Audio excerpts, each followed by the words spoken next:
যে আশায় তুমি প্রদীপ জ্বেলেছ, যে আশায় তুমি ব্রত করেছ, যে আশায় তুমি মন্ত্র পড়েছ, আমি বিফলে যেতে দেব না। ওই আশার আলোকে বাঁচিয়ে রাখো, তোমার জীবনে কাজে আসবে।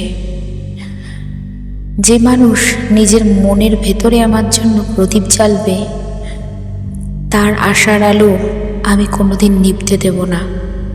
তোমার মনের ভেতরে ভক্তি আর শ্রদ্ধা দিয়ে আমার জন্য প্রদীপ জ্বেলে দাও। তুমি দেখবে তোমার মনের ভিতরে অন্ধকার কালিমা সব দূর করে দিয়ে এমন এক উজ্জ্বল আলোয় ভরে দেব, তোমার পুরো জীবনটা তাতে আলোয় আলোকিত হয়ে যাবে। আমার জন্য কোনো নিয়মের প্রয়োজন নেই, আমার শুধু ভক্তি শ্রদ্ধার প্রয়োজন। ধৈর্য ধরে থাকো। আমায় ভালোবাসো? তাহলে আমার দেখানো পথে চলো, সেই পথ অনুসরণ করো। শুধু আমার সচ্চরিত্র পড়লেই হবে না। সচ্চরিত্রে আমি যা বলেছি তা আমার মুখের এক একটা বাণী। আমি নিজে বলেছি, আমার কথায় সচ্চরিত্র লেখা, আমার বই আমি নিজে লিখিয়েছি। তাই ওখানে যা লেখা সেটাকে অক্ষরে অক্ষরে পালন করার চেষ্টা করো।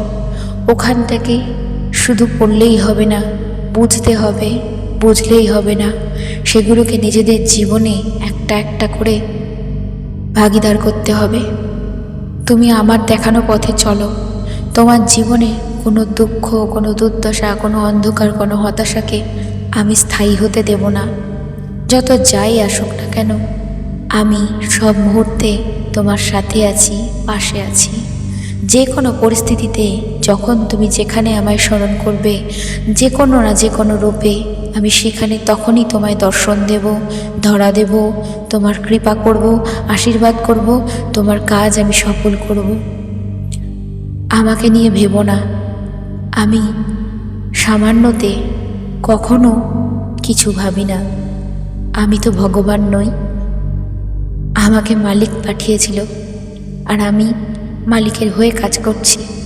আমি মালিকের হয়েই থেকে যাব। এটা ভুলে যেও না, সবার মালিক একজন।